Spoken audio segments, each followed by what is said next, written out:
GM study for ড্রিমসে। তো নতুন একটা নোটিশ তোমরা পিআরবি ওয়েবসাইটে দেখতে পাচ্ছ যে যারা কলকাতা পুলিশের সাব ইন্সপেক্টর সার্জেন্ট পরীক্ষা দিয়েছিল তাদের মধ্যে মোর ব্যাকওয়ার্ড যে ব্যাকওয়ার্ড সেকশন এ, ব্যাকওয়ার্ড সেকশন বি, এদের জন্য একটা এডিট উইন্ডো খোলা হচ্ছে পিআরবি ওয়েবসাইটে। আর তোমরা সবসময় জানো ওয়েবসাইটে যতক্ষণ না সঠিক ডেট আসছে পরীক্ষার, তাছাড়া অন্য যা ইউটিউবে ফেক ঘুরে বেড়াচ্ছে তার উপরে ভরসা করতে পিআরবি নিজেই বারণ করছে যে ইউটিউবে যে ঘুরে বেড়াচ্ছে ডেট, এসবে কোনো বিশ্বাস না করতে। পিআরবি ওয়েবসাইটে যতক্ষণ না পর্যন্ত সঠিক ডেট এবং টাইম আসছে সেটা সঠিক নয়। তাই আজকের এটা সবাই করে নেবে যারা পরীক্ষা দিয়েছে। More backward classes, backward A and backward B, তাদের এডিট উইন্ডো খুলছে 2 তারিখ অগাস্ট মাসের, মানে অগাস্ট 2/8/2025, আগস্ট মাসের 2 তারিখে খুলছে। 7 দিন থাকবে, 9 তারিখে ক্লোজ হবে।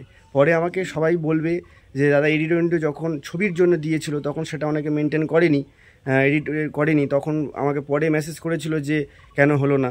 সেই জন্য আমি বারবার বলছি যে এখন যখন এডিট উইন্ডোর অ্যানাউন্সমেন্ট হয়েছে ওয়েবসাইটে, অবশ্যই প্রত্যেকে যারা কলকাতা পুলিশের সাব ইন্সপেক্টরের পরীক্ষা দিয়ে আছো, রেজাল্টের অপেক্ষায় আছো, প্রত্যেকে নিজেদের সাবকাস্ট সিলেকশন করে নেবে। আই রিপিট এগেন, সাবকাস্ট সিলেকশনটা করে নেবে এডিট উইন্ডোর উইদিন টাইমের মধ্যে। কারণ যদি না করা হয় প্রত্যেককে ইউআর হিসাবে গণ্য করা হবে, যে টাইমের মধ্যে বলেছে ওই টাইম টু টাইম পিআরবি ওয়েবসাইটটাকে চেক করার জন্য অনুরোধ করেছে পিআরবি সমস্ত, মানে যারা ঊর্ধ্বতন কর্তৃপক্ষ আছে তারা সবাই, যে যেন ওয়েবসাইটটা বারবার চেক করা হয়।